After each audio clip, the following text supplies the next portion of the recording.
Lutzy joining you as usual with Chris Jones, editor of the Courier Mail, for Toward the Games, Brisbane 2032, as we get oh so close to this magnificent event in 2032. How many days, Chris? And g'day to you.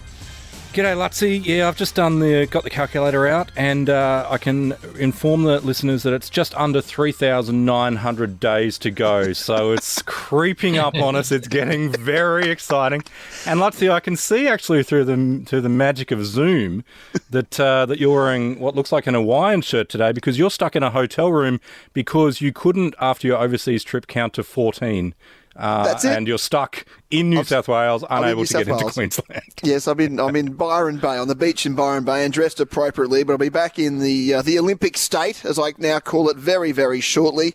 And to start the year, of course, fresh off the back of our two Christmas specials with Trent Dalton and, of course, Susan O'Neill, we have a very, very special guest who we should introduce without further ado for our first episode of 2022. The Vice President of the IOC, the President of the Australian Olympic Committee, and a man that has been a fixture of the Olympic Games through various roles now for over 40 years, would you believe? Don't want to age him too much, but what an incredible background. The one and only Mr. John Coates joining us on our podcast today. G'day, John. How are you? Good, Lutzy, and Chris, nice to join you. Yeah, it's an honour to have you on the program. You've been our number one scalp, I think it's fair to say, Chris, since we started this podcast, but because of circumstance, it's taken a while to get the big cheese, if you like. It has. We had to get Sally Ann initially, John. She spoke very fondly of the time that you guys spent together. This is former Brisbane Lord Mayor Sally Ann Atkinson, the time you guys spent together working on the bid for the 92 games at Brisbane, yes, which ended up being unsuccessful, but I think was the platform. Did she tell you that in those days you had to woo the IOC members for a vote, and she was pretty good at that. and in those days, we'd go to IOC meetings, and then you'd invite them for a drink afterwards, and you generally try and get to the nightclub and whatever. My job with Sally Ann, in case she didn't tell you, was to find her shoes and the handbags, and the handbag after she'd let loose. on the dance floor. On the dance floor. She was very good to me. When we moved to Brisbane, my daughter Fiona was born 4 days after and just before Christmas, and we didn't know anyone. Sally Ann was the first person to come to the hospital to meet her, and then we got her out of hospital within a couple of days, within 2 days, and we went and had Christmas lunch with Sally Ann and her family, and we've stayed very close since.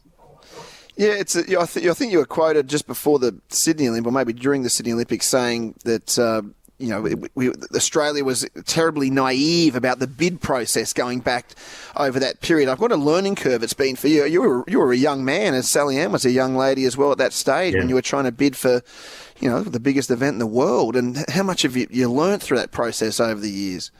I was naive, and I was really, really upset with the outcome, because in those, I believed what IOC members said and how they responded, or what they didn't. I didn't take into account what they didn't say, and so I learnt a lot there. And in fact, at one stage, I thought I'm going to walk away from this, but I didn't. I stayed involved in the AOC, and then it was later on when we were bidding with Sydney, and I did 30 countries in the last 90 days seeking the votes of IOC members, and including 30 days in Africa where we visited 10 countries. And I went with Gough and Margaret Whitlam, and beforehand, Graham Richardson, who was the numbers man in the Labor Party governments back then, said, John, in every case you have to ask for the vote. If you don't ask for the vote, they have no commitment to you. They can be nice to you and say, oh, it's been a lovely visit or whatever. And I learned that, and it's not relevant now because the system's changed, but we had to ask for a vote. And if they said, look, I'm favouring Beijing or Manchester, whatever, well, can we have your second vote? And you had to drill down on them then. But learned a lot from that first experience with Sally Ann. Yeah, and that was obviously an unsuccessful bid, but then Sydney came along, and then, of course, we have Brisbane 2032, which has been it's been a phenomenon, and as you say, completely different process in so many ways. But in some ways, the bid, as we spoke to Sally Ann, the actual bid process and the way that we're now using pre-existing infrastructure and things like that, in a lot of ways there were similarities between the Brisbane 92 bid and the bid we've just seen successful over the last 12 months. Is that true or not? Well, to the extent of existing facilities, but we didn't have that many back then. And the other thing, though, that opened the door for this candidacy was the IOC changing as part of what we call the Agenda 2020 reforms to say that instead of a city bidding for the Games, a number of cities in a close region can bid. And that opened the door for us to have a bid with Sunshine Coast and Gold Coast incorporated, and we've got 3 or 4 venues on the Sunshine, I think 8 on the Gold Coast. Put that together with the 16 venues in Brisbane, and that made the bid possible. And John, you played a key role in, and correct me if I'm wrong, in as part of your vice presidency of the IOC of building this new process. It almost seemed so fit for purpose for a Southeast Queensland bid. Did you have that in the back of your mind? I might have been there, but I deny it. No, I was given the responsibility of looking at the bidding process, and I chaired that working group. And we looked at the fact that with Winter Games, you aren't bound just to even be in one country. If it's going to save some money, you can go across a border and pick up a sliding track. And so we opened that, and we came up with this process of venues already in construction or planned, and a bit more space. When we met on the question of the 3 cities, interestingly, when the IOC Future Host Commission was doing its due diligence, they said, isn't it going to be a problem with the distance between these cities? And we said, well, hang on, the footprint that we're talking about is somewhat similar to that for larger Los Angeles, which is hosting the 2028 Games. And we don't have, no, I'm not prepared to say we don't have the traffic problems. There are many of those that have to be fixed, but it's the footprint is similar to LA. And with the money that the 2 governments have put aside, outside of the bid, outside of the cost of the bid for infrastructure improvements, it will be quite feasible to operate a Games in these 3 cities and a few others across Queensland. We speak a lot about on the podcast about infrastructure and the 11-year window we now have into the Games and all the bits and pieces that are going to play a part in producing the Games, John. But just for a moment, I'd love to just think about the 2, I guess, 4 weeks, the Olympic Paralympic, the 4 weeks in 2032, and what we do right now and what we want to create with those 4 weeks. What's the expectation of those 4 weeks? We've seen since 2000 that Australia is now a leader in things like sports administration and sports presentation, and even to a certain extent sports science and things like that. That we know we can create a very sound, structured and effective Olympic Games. We know we can do that. Is that where we're at as far as our priority at the moment, or is there another level there where we want to create literally the greatest show on earth? How do we find the people that create something bigger and better than what we've ever seen in the Olympic Games? Is that where your head's at when you think of hosting the Olympics in 2032? Yes, it is, and we're able to pursue that dream because we have the expertise in Australia and we have the experience in hosting all of the Olympic events. That's not going to be a problem for us. And in fact, we don't need to bring into the organisation at this stage people to run the sports. We've got that experience. We have to be very careful that we don't spend the money that the IOC's entrusted with us too early. And the biggest way to the biggest bill is your wages bill, and I was very impressed at the fact that Los Angeles 2028, as of early this year, only had 70 people on their books employed, and that's how I see this.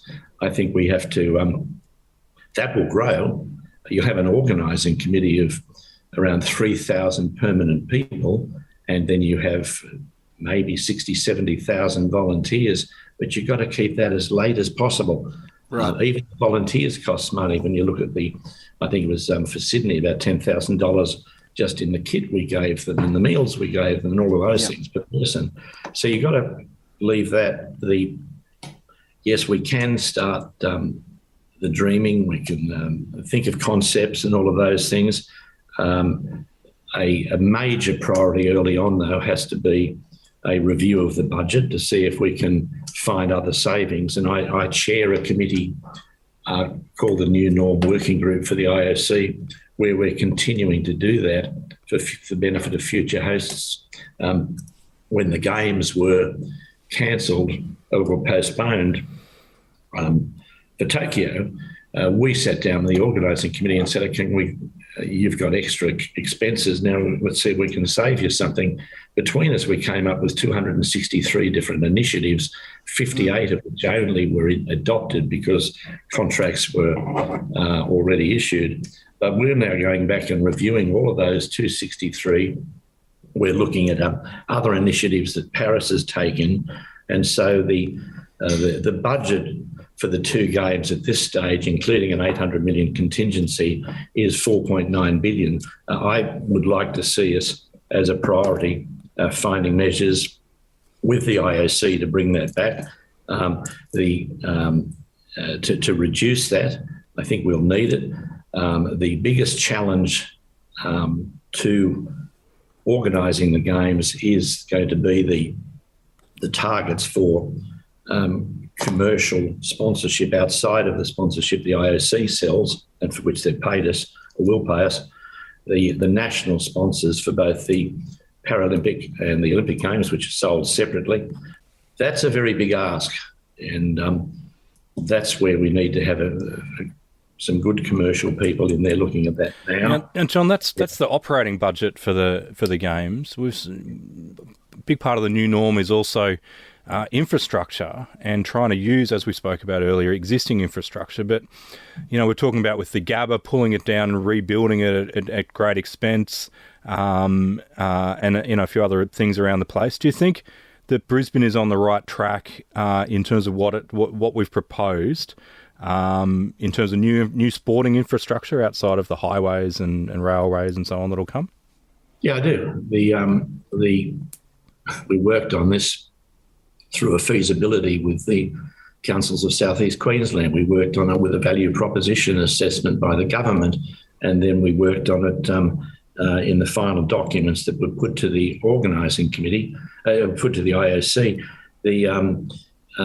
We worked with each of the international federations. We can't just go and say we're going to put a village here or a venue there. Particularly the sports venues have to be signed off by each of the federations. So we've done that. And the federal government and the state governments together are putting something of the order of 11 billion Australian in for infrastructure and for whatever upgrading is required of some venues. But that's planned upgrades, planned improvements, and they're things to go ahead regardless of the games and shouldn't be considered and won't be considered as part of a games budget. So and we made it very clear that every one of those initiatives will be finished before the games. And so it's not fair to include those in an Olympic budget. The Olympic budget is $4.9 billion in present dollars.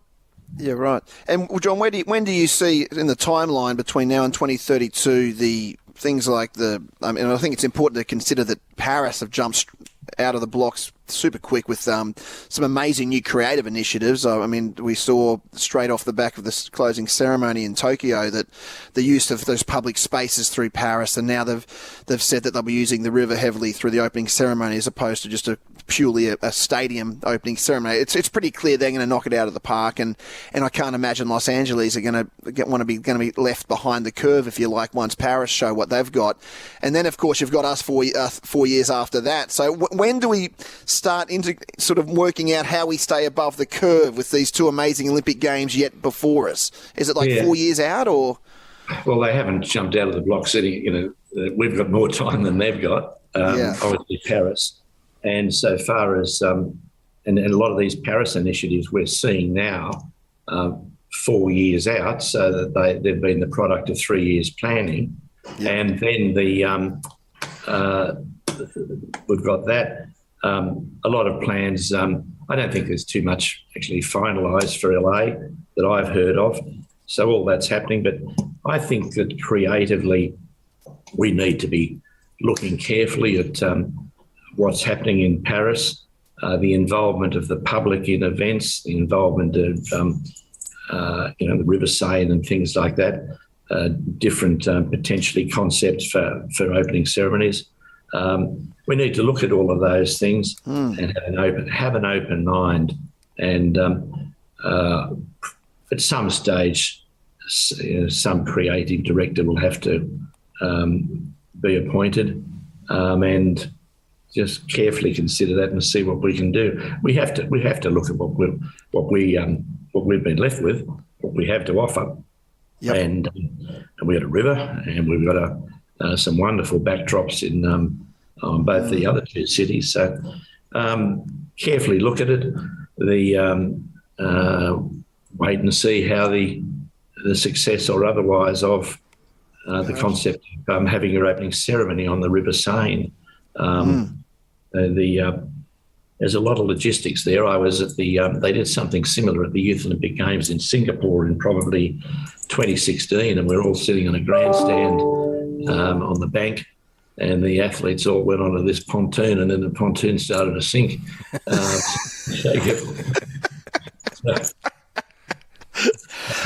I mean, it does sound good in theory, John. We actually, in our first episode of this podcast, we exclusively revealed that that's how the opening ceremony for 2032 should go, like every team on a city cat coming down the Brisbane River. And I mean, it does, to me, that sounds like an exciting way to start the games. But as you say, there's logistical issues involved with these sorts of things. Yeah, like not sinking the pontoon. But getting athletes out of a village and then assembling them somewhere, and even before they just march into a stadium, we have to minimise the time there. And putting them each on a river cat, I think, mightn't achieve what you wanted to. But anyway, I'm prepared to recommend you for the creative role, Lutsy. Thank you. I want to be on that. It's just an advisory board. I don't even want any money, John, but I want to be part of that. Myself, Baz Luhrmann. I'm thinking the New Zealand film director Taika Waititi, who directed Thor. I think there's some great minds we can get involved to think outside the square, though, seriously. And I think we're going to have to if we're going to create the greatest show on earth. Agree. Totally agree. And we've got those people who are Australians and can help us there. Look, we'll take a quick break and we come back because Chris's favourite segment on this show is Committee Chat, and the committee continues to evolve. The BOCOG committee, will it be called BOCOG? There's so many things to talk about. We'll come back and raise all those topics in just a moment.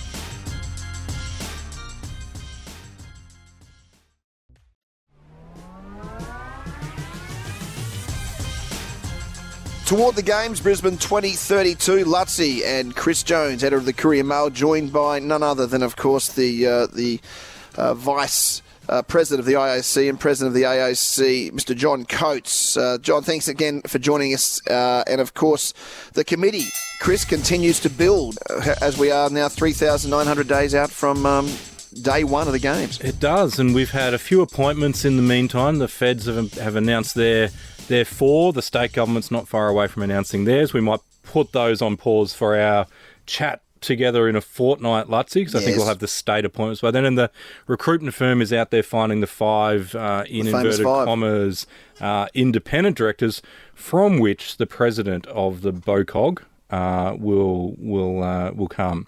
Now, John, that's what I wanted to ask you about, is the president. What sort of person should that recruitment firm be out there looking for, in your opinion? Yeah, I penned a note to the Olympic Candidature Leadership Group and said, look, have an open mind here, and don't just think of some old fart like myself, or someone with with extensive ASX corporate experience. But look at the successful games that we've just had, and I pointed them to 2012 and Seb Coe, 2 gold, 2 silver, and he led the bid for their winning, and then he led the games, and he was then of an age where he had teenage children. Then we go to the Tokyo. We went to, what did we do in 2016? Yeah, it's best to forget. It was Rio. Yeah, We've already put it past us. That guy's still in jail. And he's fortunately resigned from the IOC and his presidency of the NOC. Then we went to Tokyo, and we ended up with a Seiko Hashimoto, and she was a 7-times Olympian and still young when she was a member of Parliament. But if you look at the next lot, Paris is being led. The president is Tony Estengo, I think 5-times Olympian, and certainly 3 gold medals in canoe slalom. And he was, when he was bidding, and in the early years of his presidency, he was a member of the IOC Athletes Commission, which means it's only you're within 8 years of finishing a career at the Olympics. And I drew their attention to the fact that at the closing ceremony of the Paralympic Games, he was the bloke in the tight black T-shirt who jumped up on stage when they were doing the flag handover. Yes. And I said, well, I certainly don't have the body perfect to do that. And I couldn't get that far. But, he's got young kids. Then after him, we've got Casey Wasserman, not an Olympian, but a young bloke with teenage kids as well, much involved in sport in America. He bought Greg Norman's, he's a sports manager, he bought his sports management group and other things like that. And they're young people. And I hope we have someone, we may not find it, but someone who will go the distance and who will be able to manage this large organisation, chair it as it grows, but also someone children who might be competing in 10 years' time can relate to. And I think that's very, very important. Now, it's an interest. Yeah, sorry, Chris. It's an interesting one on 2 levels, John, because you want to. I feel like from an athlete perspective, you want to maintain the integrity of the games and everything that the Olympic Games stands for the athlete. But at the same time, you've got this whole other movement which has changed significantly over time, and through necessity has to continue to change to maintain relevance in different ways. Do you agree with that? I mean, it's a difficult one because you have that, and we have new sports that are coming in and things like that, and the integrity of the athletic process must remain at the forefront, right? It does, but it's not. Who's to say that athletes can't guide you in this way? The IOC membership, and we've got to make sure there's gender equality. The IOC membership has changed tremendously in recent years. More and more athletes are being appointed. Every committee has got athlete representation on it. Interestingly, the Coordination Commission for Brisbane has been appointed. I chaired the last one for Tokyo, but the chair this time is Kirsty Coventry, 5 times Olympian, a similar period. And background to Susie. And she's just has just finished as chair of the IOC Athletes Commission, and she's had to deal with some of the trickiest decisions we've taken, such as loosening up on the right of freedom of expression for the athletes, while still preserving the podium from demonstrations and those things, a whole range of things. And they will continue to change and evolve. And we've got to have an organising committee that's going to be able to keep pace with that.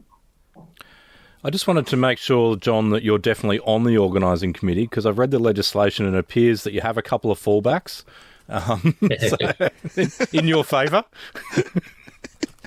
Well, I did say to them, do you want me? Yeah, they certainly locked that in, as we've discussed. Yeah, so I am there as president of the AOC until the 30th of April, when I have my last rites ceremony, and that's the Australian annual meeting, and I'll be replaced by a new president.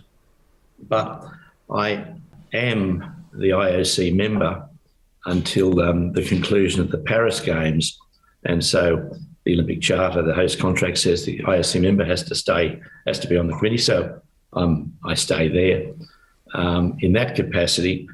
But the AOC was given two positions under the legislation and the various other contracts. One is for the executive director, Matt Carroll, and the other is for the president. And the AOC said, well, we'd like the option to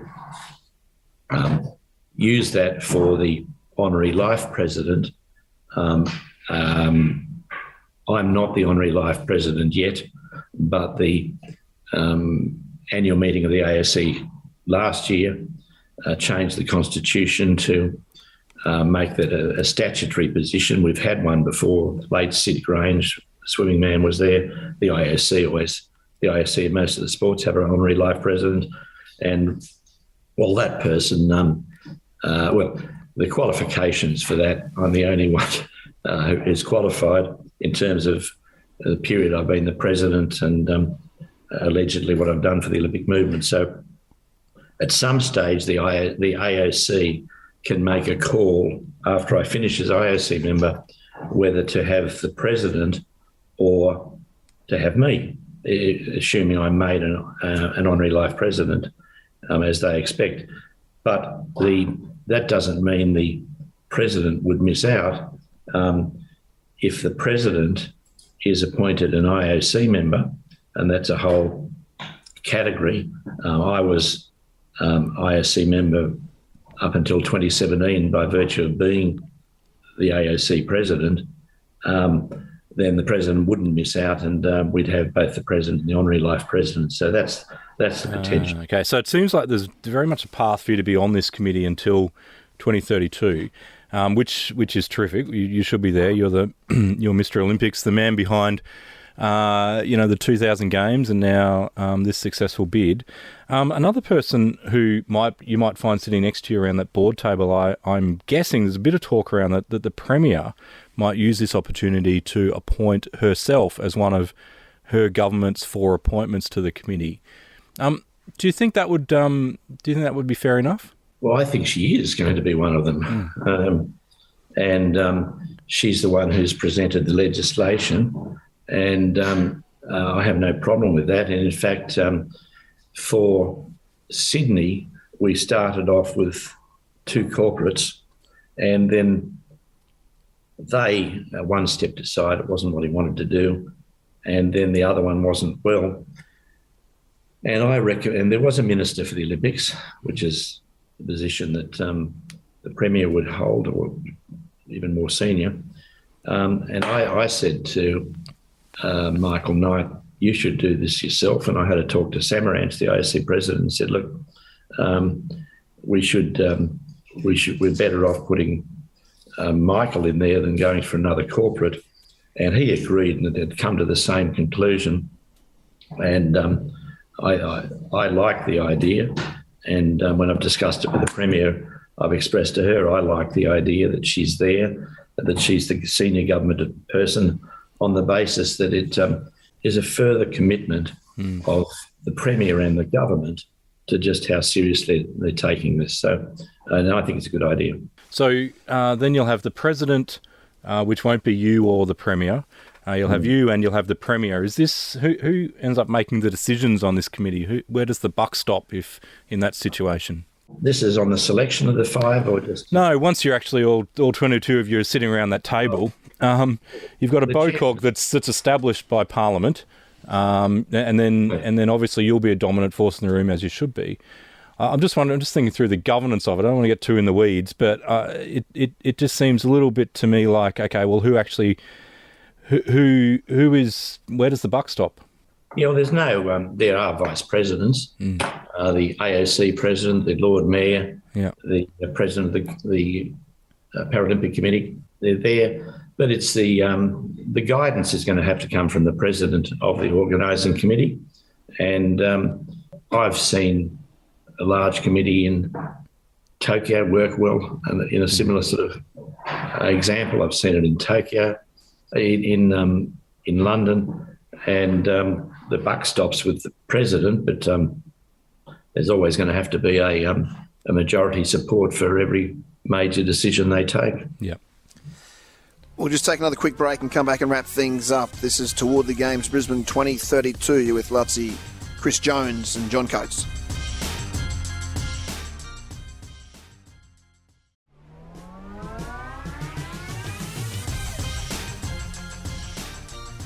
Toward the Games, Brisbane 2032, Lutzi with Chris Jones, editor of the Courier Mail, and of course Mr. John Coates, the Vice President of the IOC, President of the AOC, who is a big breakdancing fan, I believe, in Paris 2024 in 3 years. Is that true, John? Well, they've certainly sold themselves to me, and I took the trouble of watching the World Breaking Championships in Paris a few months ago, and they certainly can do things with their body that I haven't seen many other people do, and look, we introduced surfing, surfing and skateboarding and sport climbing. Yeah, how good was the sport climbing? And they were great successes, and we've locked those in for Paris. They're in for Paris, and now they're on the program. They don't have to be selected by the Organising Committee. They're on the program for LA. I think you can count on those sports. So then you have to look at others. Let's see how successful breaking is. I don't discount it being similarly successful. They tell me that it has a lot to do with the disc jockeys, these superstars they bring in to do this.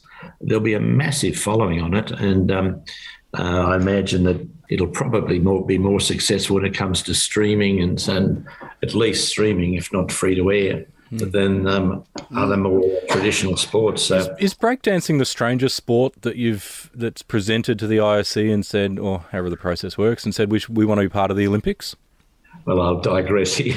There's a lot of sports. We had about 30 of them line up for Tokyo. But we were once recognising as the IOC Executive Board cheerleading, and that's a big sport, cheerleading, and we recognised that. And someone around the Executive Board said, next it'll be pole dancing. And I said, look, I must recuse myself because if you look, you'll find that my cousin, it's either Paula Coates or something like that, has been the long-standing president, she lives in England, of pole dancing. And I got up and walked out of the room. And they all took me seriously. I've never met this lady. I have to be careful not to say anything wrong against pole dancing, because it is a very demanding athletic sport. I have not been in any of the pole dancing. So we can confirm you don't have a conflict of interest when it comes to pole dancing. Pole dancing. We are not related. John, I mean, you've got to have a look at these seriously. I mean, you talk of cheerleading. It's, I think, one of the biggest Netflix shows over the last streaming Netflix show over the last 2 years has been Cheer, an American show which demonstrates the athletic ability, and it's a serious thing. And it's pole dancing as well is a genuine sporting pursuit. It is. I'm sure everyone has an argument for that, right? I'm glad that Lutzi and Chris are endorsing those two sports in that way. Yeah, you're a little bit too supportive of pole dancing, Lutzi. So where do we look? Moving to 2032, John? I mean, are you looking at things like T20? Yeah. The difficulty is that we have to, all of the new sports have to be accommodated within 10,500 athletes. For Tokyo, they didn't have to be. And then we realised, well, we're trying to save money. How come we just gave them 5 new sports? It was with the baseball, softball, and 474 more positions. So it's got to fit in there. That makes it very hard for team sports. And already to fit the 4 sports in for host city sports in for Paris, the other 11 or 12 of the other, let's call them core sports, had to take a hit. And to take a team sport, and the ISC sort of given a guide, maybe there's room for 2 more sports, but it's very difficult when you get to including teams. And remember, everything you do has to be male and female. Yep. And so the T20 would be tremendous in Australia. You know, we're about to watch the success of that again with the Ashes against if they call the Ashes against the Brits, or against England. And it would be also something that we could take around other parts of Queensland for the preliminary games and so on. So I don't want to preempt, but it's got a lot going for it. The IOC would also find it attractive on the basis that it doesn't have a big push into the subcontinent in terms of the sports that are played, and the eyes watch the Olympic Games. You know, we have 3.5 or 4 billion people who watch the Olympic Games. Yeah, perhaps hockey, but nothing really above me on that. We've got a massive following in India for hockey, bit of shooting, some of those sports, but it would open up a lot more eyes, and the IOC is wanting to develop sport and develop interest in sport and healthier whatever people. So that's it. So it's a chance. The netball have been to see us. The difficulty there, I've explained to them, is male and female. They say the men's game is getting stronger. Squash will inevitably line up again. The ones that have just come off some of the martial arts, karate, they will line up again. We've got wushu, a Chinese sport. We've got a Russian sport, sambo. So there'll be other martial arts. And then we shouldn't forget sports in which we're very strong, which have come off for Paris, and that's baseball and softball. So, and I don't know how they're going to be dealt with, whether they'll get a look in for LA. That might give some guidance. We're good in those sports. Then other sports, gee, the Ironman's pretty good, isn't it? And it's male and female. Like a Coolangatta Gold kind of thing. Yeah, it's those people have been to see me. We've got them on. I think they're on the World Games now, and it's intrinsically Australian, isn't it? It's sensational. The rowing is looking at coastal rowing. Well, what about surf boats? You know, if they want something exciting. Yeah. So let's just see how the sports approach this and view it with an open mind. Or, go really Australian and add to the European handball, our type of handball potentially. Or I was just thinking here, Lutzi, Red Rover or marbles. I don't know. Brandy we used to play, throwing a tennis ball at each other. Brandy would be good at the Olympic level. I think it's important, as John said, you're thinking outside the square and you look at all, because just looking at these sort of options, John, I guess it broadens your imagination of what the event can be and what sort of what sort of message we can push across. It's fascinating stuff. I mean, do you still find it as fascinating? I think, what was your first Olympics you were involved with? Like 76, right? Like, do you still have that same fascination about the games and the impact it has on people and how we can do that? I didn't appreciate it back then. I was just the manager of the rowing team, and now I know the effect this has on health and well-being amongst the population. I don't understand much more about the values of the Olympics and the philosophies, and so I do find it interesting. And I've found the debate on new sports. I was much involved in back in 2009, supporting rugby sevens and golf getting on the program, and we managed to do that. They've been good sports, very good sports for the Olympic Games.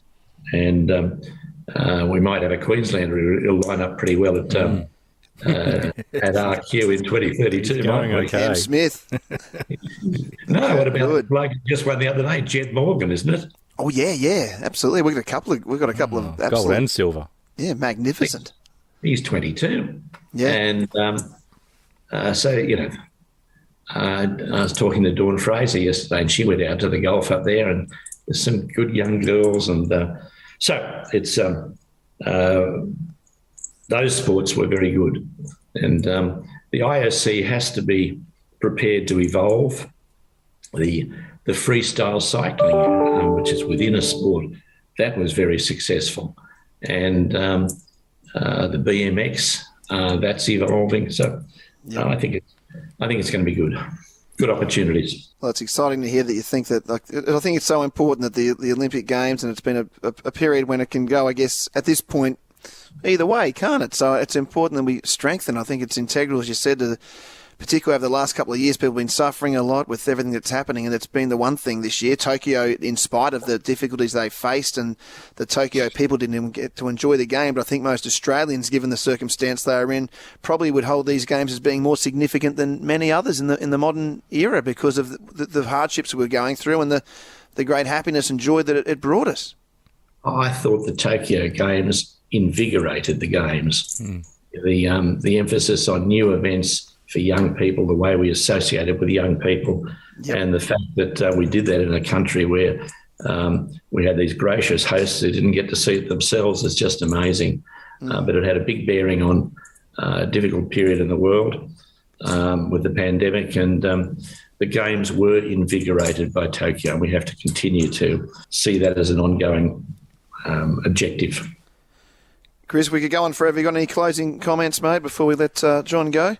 No, I suppose just one, John. If you think forward to that magical night in just under 3,900 days, we assume at the Gabba, could be outside the Gabba, but it's in Brisbane. We're going to have the opening ceremony of the 2032 Games.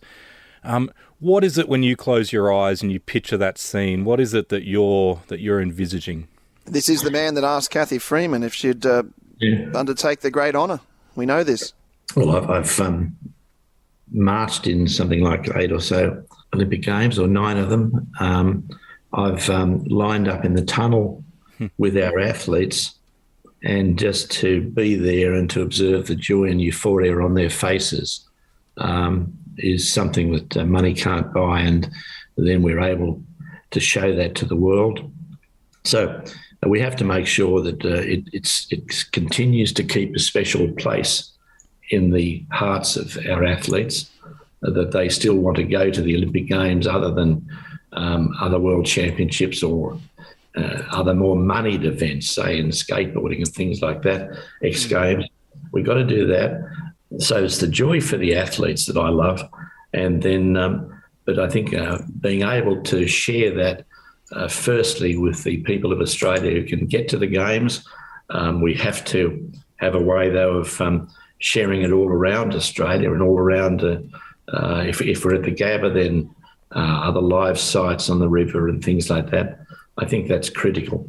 And we've got to, it's got to be something that so many kids and so many young athletes are now coming through who remember Kathy winning in Sydney, or have some moment and remember Susie or Thorpe and that's become the inspiration for them. So that's what I look for, and then it goes around the world, and every country derives or has its inspirational athletes, and the same thing happens for them.